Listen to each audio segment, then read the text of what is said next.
Olá, eu sou a professora Suzana Luz e venho falar com vocês sobre preconceito linguístico. Eu fui obrigada, tá? Os alunos, os pais, os colegas de trabalho, todos eles dizendo que o MEC está soltando assim, banners, dando dicas, usando variantes linguísticas para falar sobre o Enem, de tal forma que todo mundo virou grande detetive e sabe já qual o tema do Enem. Eu já falei para todo mundo que no dia do Enem, se eu abrir o caderninho, porque eu também faço Enem, e tiver lá preconceito linguístico, eu vou ficar muito brava, assim como eu fiquei anos atrás, quando o tema de redação vazou, todo mundo ficou sabendo do tema de redação na véspera, inclusive o Enem foi cancelado, 30 milhões de prejuízo para o erário público por conta desse vazamento, né? Então, se dessa vez vazou de novo, tem que cancelar a Enem, coisa não pode ficar desse jeito, não é verdade? Porque imagina, os meus alunos estão preparados para falar sobre esse assunto, os nossos alunos do curso, mas e quem não está? Quem não está avisado, né? Então, isso tem que ser sigiloso, tem que ser um processo sério. Mas vamos lá, querem que eu fale a respeito? Estou falando a respeito. Primeiro, o que é preconceito linguístico? É quando uma pessoa debocha da outra por conta do seu sotaque, por conta do seu vocabulário, por conta das suas expressões, por conta até do ritmo que fala. Ela fala muito rápido, nessa região as pessoas falam muito devagar. Aí ali o pessoal fala porta, ali fala porta, ali fala porta, né? E na verdade todo mundo acha que está falando correto, que o outro fala errado. Essa noção de certo ou errado, ela foi ultrapassada na década de 80 aqui no Brasil. E hoje não se fala mais em certo e errado, mas em adequado ou inadequado. Essa variante linguística é adequada para essa situação de fala, de escrita? Sim ou não? É com isso que nós devemos nos preocupar. Destacando que o preconceito linguístico, ele tem sempre como pano de fundo outras formas de preconceito. Tá bem? Então, às vezes, existe preconceito em relação ao idoso. A minha avó fala de um jeito estranho, errado. Né? A minha avó, que na verdade era a avó do meu esposo, ela falava muito assim, você está indo embora muito ligeiro. Né? Eu não usava ligeiro, mas eu achava bem interessante ela usar o ligeiro. Olha, se eu debochasse dela porque ela falava ligeiro, e não indo embora logo, ou você está com pressa, eu estaria cometendo preconceito linguístico. Temos que tomar cuidado com alguns exageros. Tem alunos aí que estavam propondo, né, na redação, que o preconceito linguístico fosse punido com cadeia, fosse equiparado a racismo. Calma, né, gente? É claro que o racismo é um preconceito muito mais grave do que alguém que debocha, eventualmente, de um jeito que a gente fala, tá bom? Então, um pouquinho mais de calma nessa hora. O problema do preconceito linguístico é quando ele afeta as pessoas e as leva para esses âmbitos aqui. Então, como que ele realmente pode ser um problema na vida de um cidadão, de uma pessoa que sofre, que é a vítima do preconceito? É quando ela se sente diminuída. Quando ela começa a sentir que a cultura dela, a identidade linguística dela é pior, está abaixo. Então, quem pratica o preconceito fica ali toda hora reprimindo, corrigindo, ameaçando, colocando hipóteses. Se você falasse melhor, você podia ser gerente da minha empresa. É porque assim, eu tenho vergonha do jeito que você fala. Porque você sabe, do jeito que você fala, as pessoas não gostam, né? Porque não é o certo. E muitas vezes a pessoa se sente diminuída. Por quê? Porque ela percebe que aquela forma dela se expressar também vai afetar o papel dela na sociedade. Então, por vezes, essa forma de expressão impede ou dificulta a ascensão social. Como eu já falei, de repente, entre esse que fala correto e esse que fala desse jeito tão diferente, tão estranho, eu vou escolher esse daqui para a gerência da minha empresa, tá bem? Eu quero mostrar para vocês também o seguinte, eu tive uma experiência na faculdade, quando eu fazia inglês, no curso de letras, uma vez o professor fez um comentário assim, jocoso, pejorativo, né? Debochando de alguém que falou gente, jacaré. Para quem está assistindo o meu vídeo e não conhece Cuiabá, aqui em Cuiabá, no Mato Grosso, a gente fala assim mesmo, gente, jacaré, é o jeito da gente se expressar. E a pessoa pegou e brincou, falou assim, é gente quem fala gente? Aí eu sou muito chato, levantei a mão e falei, professor, de hoje em diante eu vou falar John and Mary. Não, você não vai falar John, não, é gente quem fala John. Então assim, se eu falar John, eu estou falando o inglês correto.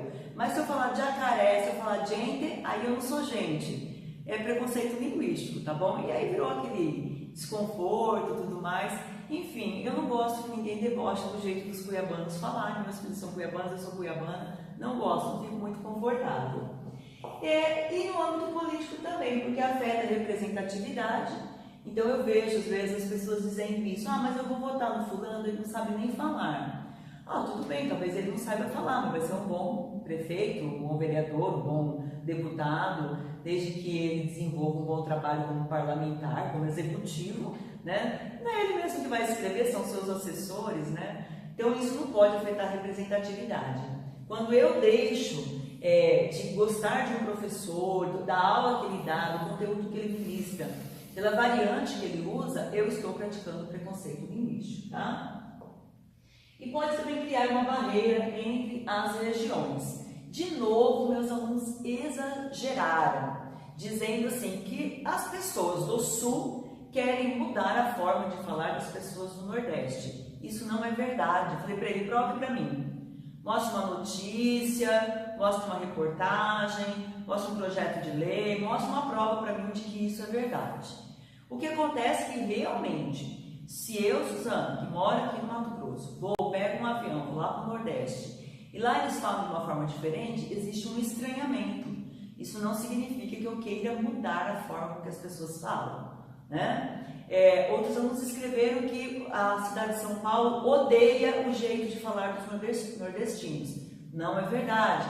São Paulo é uma cidade super habitada por nordestinos, eles se expressam da forma que eles querem. Muito da forma deles falarem também foi incorporada pelo paulistano e do paulistano neles, porque convivem, né? Então, assim, nós temos que tomar cuidado, porque às vezes, na hora de afirmar algo na redação, vocês acabam cometendo incoerências, tá bem? Bem, qual é a minha tese se eu fosse desenvolver esse texto? Eu trabalharia a tese de que quem pratica o preconceito linguístico faz isso como uma forma de manutenção de poder, faz isso para justificar exploração. Então, assim, eu quero que você se sinta inferior. Então, eu quero mostrar e provo para você que a sua linguagem, a sua forma de se expressar, a sua identidade cultural é a errada, é a pior. Vamos entender o seguinte, tá errado a pessoa que pratica assim, mas nós que falamos diferente, todo mundo fala diferente, vou falar depois sobre esse mito, né, da unidade linguística, nós temos que saber nos colocar e dizer, eu falo diferente e não errado. Com esse sistema em que eu quero diminuir o outro, vem alguns estigmas. Então, vamos supor, se eu começar a falar para vocês sem concordância e exagerar nisso, vocês, nós, fumo, né, nós estava aqui outro dia na aula, eventualmente as pessoas olharão para mim e dirão, nossa, essa pessoa que fala assim é não escolarizada, coitada, não teve oportunidade na vida, ela deve ser pobre. Alguns alunos escreveram na redação que quem fala errado são os pobres. Gente, vocês vão tirar zero nessa redação, viu? Para com isso. É uma pessoa que não está apta a ter um bom emprego, ela tem que trabalhar realmente no subemprego, porque ela não sabe falar direito, né? Não sabe se comunicar, não é inteligente, aí eu fiquei até tristinha aqui, tá bom? E também, para escrever o texto, vocês escreveram assim, vocês colocam que os linguistas, como sinônimo de gramáticos, os linguistas querem obrigar as pessoas a falarem corretamente. Gente, ao contrário, o gramático é aquele que vai trabalhar com a gente a noção de norma, de regra. O linguista é aquele que vai trabalhar a valorização das variantes linguísticas e da adequação. Então, de novo, vocês têm que tomar cuidado com aquilo que vocês escrevem, tá bom? Bom, existe uma gama enorme, né, de referências intertextuais, de recursos argumentativos que nós podemos usar para falar desse tema. Eu selecionei alguns singelos, né? Aí vocês podem cooperar também fazendo os comentários aí no vídeo abaixo, mostrando para a gente também outros recursos argumentativos que vocês julgarem válidos. Primeiro, tem que ser recursos argumentativos que envolvam metalinguagem. Se vocês ficarem só falando sobre preconceito e não mencionar percursos metalinguísticos, você vai estar falando sobre preconceito e não sobre preconceito linguístico. Então, valia a pena, eventualmente, mencionar, que nem quem fala planta ao invés de planta, bicicleta ao invés de bicicleta, como um registro de linguagem materna que a pessoa aprendeu assim, tá? Então, valia a pena vocês fazerem esses comentários. Muitos alunos fizeram muito bem, falaram sobre o livro Triste Fim de Policarpo Quaresma, de Lima Barreto. Não sei se vocês se lembram, mas o Policarpo, ele queria que aqui no Brasil a língua não fosse a língua portuguesa, mas fosse a língua indígena, porque era uma língua que estava disseminada pela população brasileira. Muitas pessoas já falavam o tupi tranquilamente, crianças inclusive, né? E isso foi considerado pelas outras pessoas como um grande absurdo, porque a língua correta seria a língua portuguesa, tinha que ser a língua portuguesa como forma de expressão. E ele defendia o contrário, ele defendia que o tupi seria realmente a língua brasileira. Então já é o Lima Barreto aí no pré-modernismo, questionando sobre essa hegemonia da língua portuguesa. Muitos alunos usaram também o poema Pronominais de Oswald de Andrade, no qual ele debocha daquelas pessoas que tentam falar uma linguagem erudita, quase que parnasiana, rebuscada, né? E para pedir um cigarro, dizem, dê-me um cigarro. E ele fala, não. O bom brasileiro fala, me dá um cigarro. Tudo bem? É claro, se eu estou numa situação informal, que eu estou aí na rua, e vou falar assim, me dá sua caneta aí. Eu não vou falar assim, dê-me por obséquio sua caneta. Isso é pedante, isso soa como alguém que quer aparecer, uma pessoa chata, não é verdade? Às vezes, tem gente que às vezes pergunta para mim se eu saio por aí corrigindo os outros que falam errado. Eu digo, não saio, porque eu cobro para fazer isso, né? Eu cobro para corrigir redação, tese de mestrado, doutorado, livro, não vou sair por aí. É interessante que uma vez uma moça falou para mim, eu perguntei assim, quanto custa esse relógio? Ela falou, olha, está na faixa etária de R$500. Aí eu fiquei olhando para ela, dá vontade às vezes de corrigir, mas não é que ele corrige como quem diz você está errada, mas para orientar a pessoa, para que uma hora ela não seja, de repente, humilhada por alguém, né? Mas eu não conhecia e é sempre constrangedor você dizer para o outro, você está falando errado. Aí o papel da escola, é o papel de um pai, de uma mãe, de um amigo, né? Dar essa orientação. É que nem sempre as pessoas sabem desse certo e errado, do significado de uma palavra, né? Nós temos que agir com educação nessas situações. Além dessas obras, vocês também poderiam mencionar a língua de Eulália, de Marcos Banho, que ele coloca uma situação de fala interessante, inusitada, em que muitas vezes essas variedades, essas variantes, geram humor ou geram confusão. Então é um livro legal para vocês darem uma lida e mencionarem também como recurso argumentativo na dissertação de vocês. Outro livro também do professor Marcos Banho é sobre preconceito linguístico, em que ele vai mostrar essas relações de poder, essas relações em que muitas vezes as pessoas se desentendem por conta das diferenças, sendo que na verdade nós devíamos era rir, nós devíamos era superar tudo isso. No livro dele, ele cita Spinoza, que diz o seguinte: tenho me esforçado para não rir das ações humanas, por não devorá-las nem odiá-las, mas para entendê-las. Alguns alunos meus usaram essa citação, só que usaram da forma incorreta, ou seja, o aluno pega essa citação em que não se está falando exatamente sobre preconceito linguístico E aí a pessoa escreve, quando Spinoza escreveu tal coisa, ele quis dizer que o preconceito linguístico... Não, ele não quis dizer nada sobre o preconceito linguístico, tá? É você quem vai estabelecer essa relação. Você que vai dizer que o que Spinoza falou pode se aplicar ao preconceito linguístico. Eu tenho que entender por que no interior de São Paulo se fala de um jeito, por que no litoral se fala de outro. Qual que é a influência histórica? Aqui, olha, eu esqueci de anotar, mas vocês poderiam falar sobre a influência de Marquês de Pombal nas formas de falar, nos falares que existem no Brasil, tá bem? Tudo tem um fundo histórico. A linguagem também tem essas influências. Poderiam ter falado do domínio da unidade linguística, né? Que no Brasil todo mundo fala igual, isso não é verdade. Dependendo da situação, da faixa etária, do gênero da pessoa, da classe social, depende de muitos fatores, nós falamos bem diferente. Só que, gente, assim, há quem diga que no Brasil tem dialeto, eu discordo, ouso discordar. Porque dialeto, para mim, igual tem na Itália. Um italiano, às vezes, não entende o outro, dependendo da região em que eles moram. Não entende nada. Às vezes, tem que conversar em inglês um com o outro, porque eles não têm o domínio do italiano que um fala e do italiano que o outro fala. Aqui no Brasil, a gente pode ir lá para o Amazonas, talvez uma palavra ou outra não vai entender, e nem a pessoa vai entender as minhas palavras. Mas a gente se entende facilmente, porque a estrutura sintática é a mesma, tá? O aluno podia falar também da Declaração dos Direitos Linguísticos.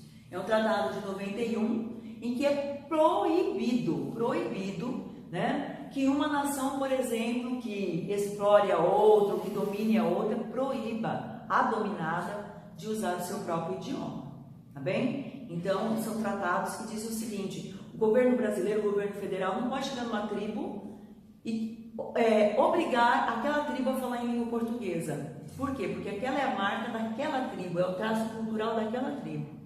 Eventualmente, um indígena que ali se interesse pela língua portuguesa, ele vai aprender a falar o idioma, a língua portuguesa, para poder ter representatividade.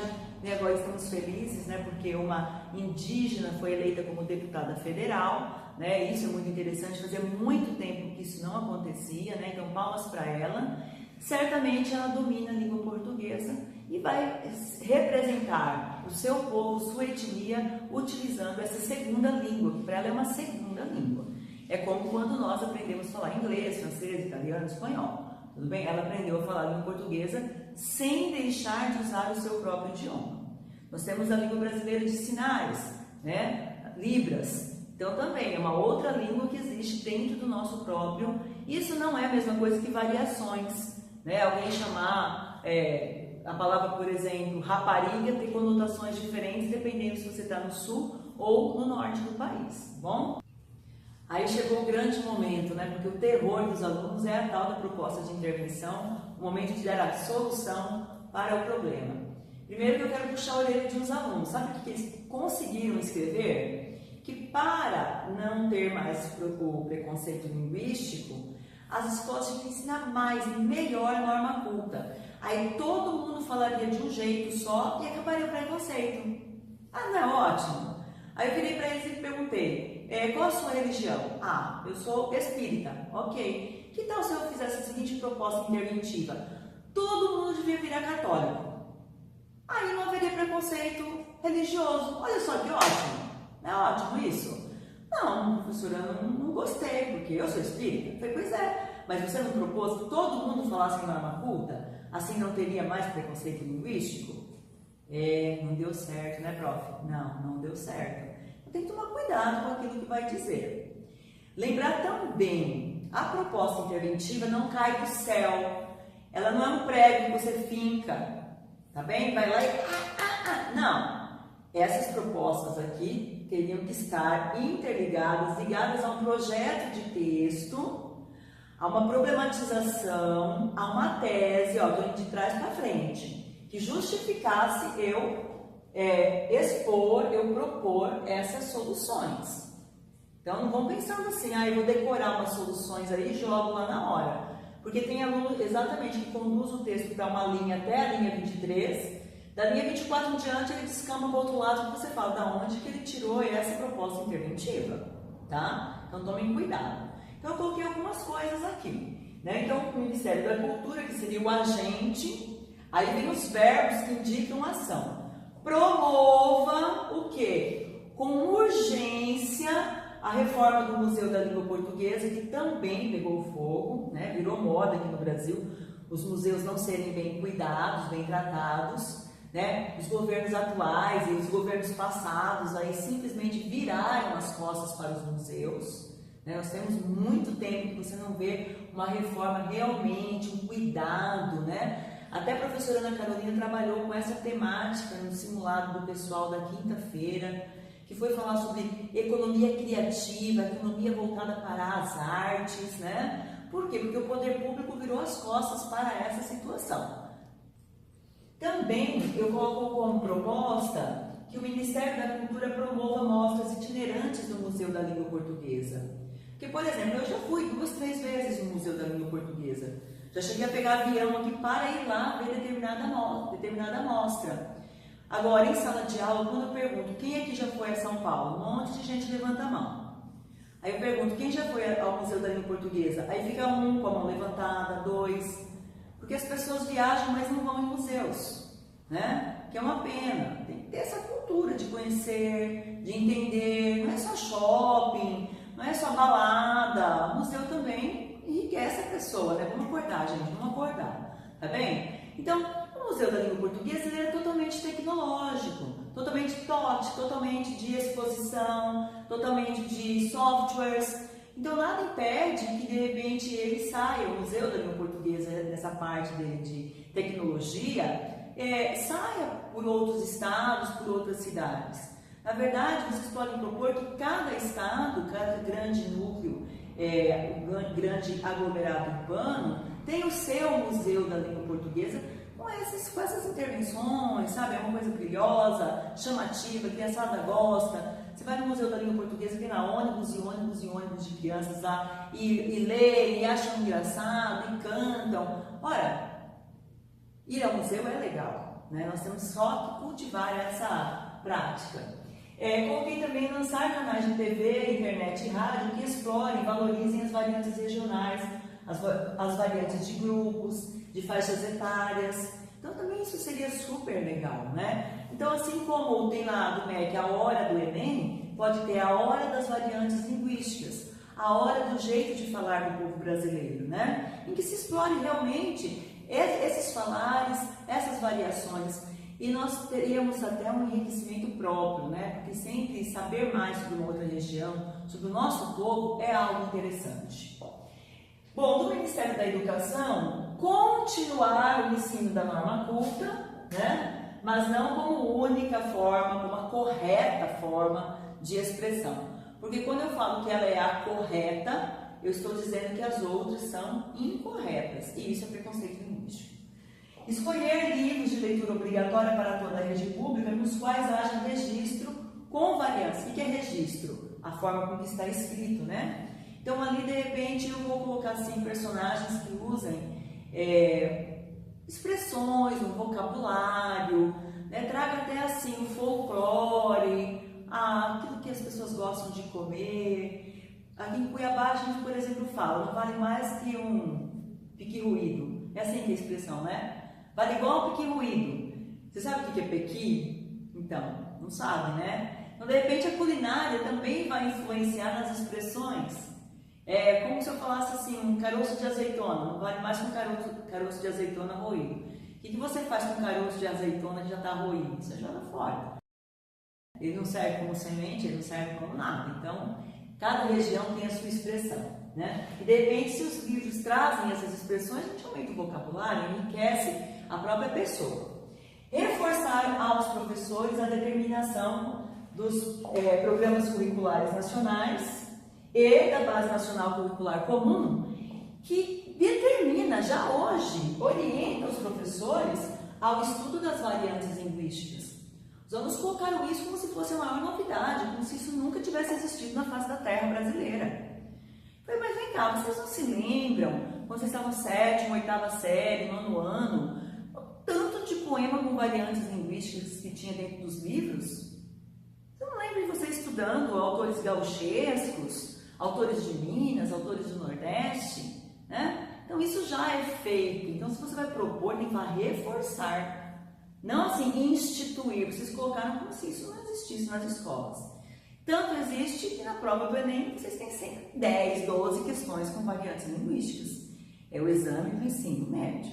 E, gente, sabe quem chegou aqui? Eu quero convidar para dar uma palavrinha. É o professor José Neto. Ei! Oi, beijo. Beijo! Bom te ver. Então, seus alunos também fizeram falar sobre esse tema. Sim, o tema. É? E foi muito interessante porque... É pouco, calma. Que camiseta é essa? Do Jorge Amado, né? Que linda! Bem assim. Machado é de Assis, Exatamente. né? Tá certo. Pode falar, agora Então, eu vou deixar. primeiro eu quero elogiar o pau da Suzana, gente, que maravilhoso, né? Acabei de falar pra ela que ela tava lindo. Obrigada. É assim, eu tava com uma... Eu confesso que eu botei pouca fé, viu, gente, nas redações, porque eu falei um tema tão específico, não sei como vai ser, mas eles me surpreenderam positivamente, né?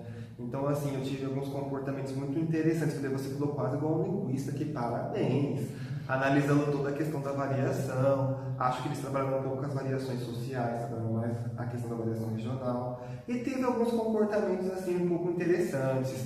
Teve gente que disse que nós deveríamos proibir o uso da mesóclise, a começar pelo presidente Michel Temer. Eu falei, calma lá, que isso é pelos direitos humanos, não é dessa forma, né? É preconceito linguístico. Exatamente, e trabalhou o uso da mesóclise como se fosse uma variação, não da norma culta, mas uma variação. Eu falei, calma, isso não é dessa forma, né? Acho bem legal isso que você falou aqui, da questão do reforço, da BNCC e tal, porque teve aluno que trabalhou isso, foi pesquisar exatamente isso. Então o tema foi bem interessante, eu gostei de tudo que eu vi, gostei do comportamento, e os alunos gostaram de escrever o tema. É verdade? Né? Eles gostaram Legal, do tema. muito bom mesmo. E você acha que vai cair esse tema no Enem? Pois é, gente, olha, vocês escolheram, né? Mas... Eles escolheram. Tem ano que eles elegem que vai cair sobre índio, né? Quase sempre é índio, quase né? sempre é índio, né? E tem ano que... Mas tudo bem, como eu falei no começo do vídeo, né? Se os alunos querem que a gente fale, a gente fala. Pronto. Pessoal, espero que vocês tenham gostado, tá bom? Gostei muito da sua participação. Obrigado, Suzana. E uma boa prova para vocês no dia 4. Tchau, tchau, pessoal.